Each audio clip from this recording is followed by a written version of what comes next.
Okay, let's dive right into this explainer. Today, we're exploring a totally fascinating and honestly somewhat hidden tension in the world of faith based work. We're looking at the profound gap between having a spiritual calling and, well, the actual administrative, real world reality required to sustain it. We often think of missionary work or church planting purely in terms of theology and passion, right? But today, we're going to look at the cold, hard data of what it actually takes to keep a ministry alive.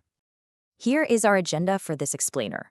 We'll start with the competency paradox, move into counting the ministry cost, unpack the operational burden, explore MissionGO's new direction, and wrap up with their ready-built platform. First up, Section 1, the competency paradox. Calling is abundant, but capacity is scarce. There's this tragic gap out there.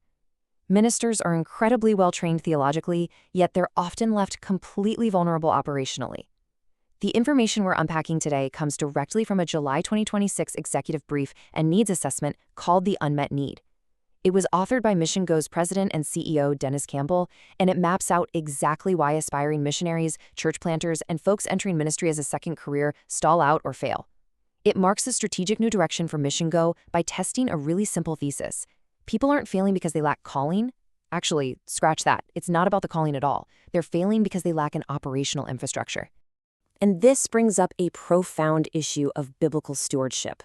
As Luke 14:28 in the New King James Version reminds us, "For which of you intending to build a tower does not sit down first and count the cost?" Preparing for the logistical realities of launching a frontline ministry is absolutely vital. Planning, administration, crunching the numbers, that's not a lack of faith. It's fundamental to finishing the work you set out to do. Moving to Section 2, counting the ministry cost, the hidden realities of attrition. Get a load of this number.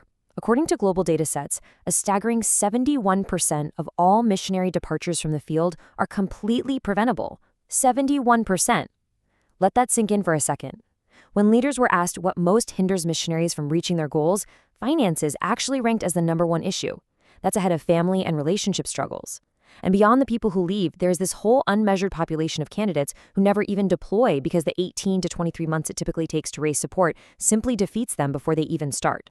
And for those who try to establish their own independent charity to manage funding, the stats are just as brutal.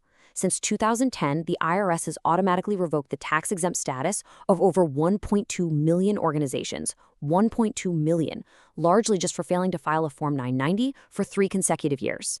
And only 13% of those organizations ever bounced back. This totally exposes the massive trap of independent nonprofit registration. Starting your own 501c3 sounds great, right up until the compliance reality sets in. So where does this come from? Well, the root of these failures often starts with a massive training gap. Over 95% of U.S. seminaries offer absolutely zero coursework on ministry funding, personal finance, or administration. None.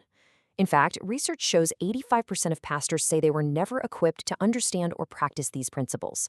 The educational system teaches theology incredibly well, but it pretty much ignores the operational mechanics of actually running a ministry. All right, Section 3, the operational burden, the legal and digital weight on leaders.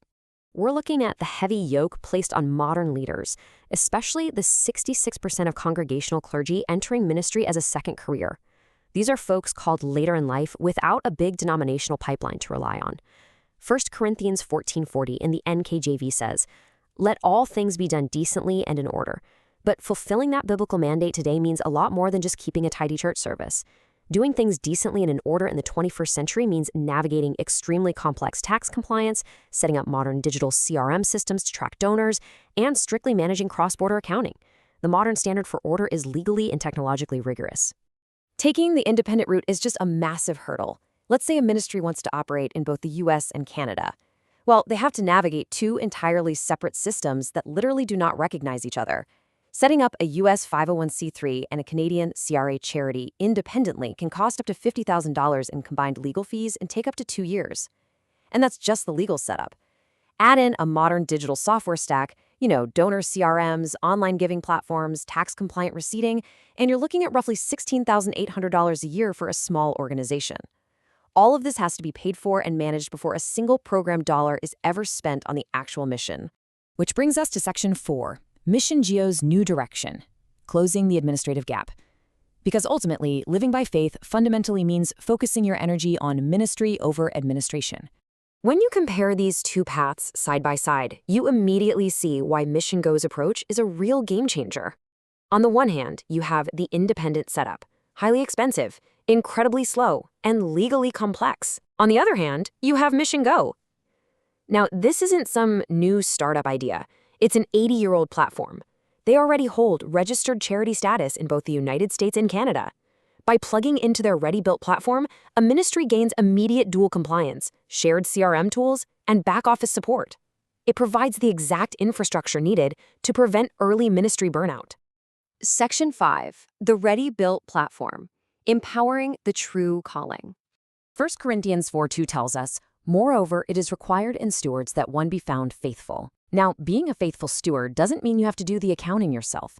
It means ensuring the resources you're given are managed with absolute integrity and compliance. Oftentimes, the most faithful thing a leader can do is entrust the complex back-office logistics to a compliant, seasoned partner so they can actually focus on the work they were called to do in the first place. This platform delivers an entire ecosystem of support. We're talking about immediate charity status in both the US and Canada, which totally solves the qualified donee problem for cross-border giving. It provides the full digital infrastructure for recurring giving and donor management. It offers essential support-raising coaching, which, remember, is the #1 reason missionaries leave the field. And it even provides broadcast reach through MGO radio and media. The whole shebang removes the legal burden so ministers can get straight to work, fully supported and legally protected. So I'll leave you with this final, provocative thought to ponder regarding the future of faith-based work. The harvest is plentiful, but how do we ensure the laborers aren't defeated by administration before they even begin? The answer lies in shared infrastructure. Let's create more laborers by removing the barriers that hold them back. I highly encourage you to learn more by visiting their site at www.missiongo.org. Thanks for joining me on this explainer. I hope it gave you a clear, structured look into the absolutely vital intersection of ministry and management.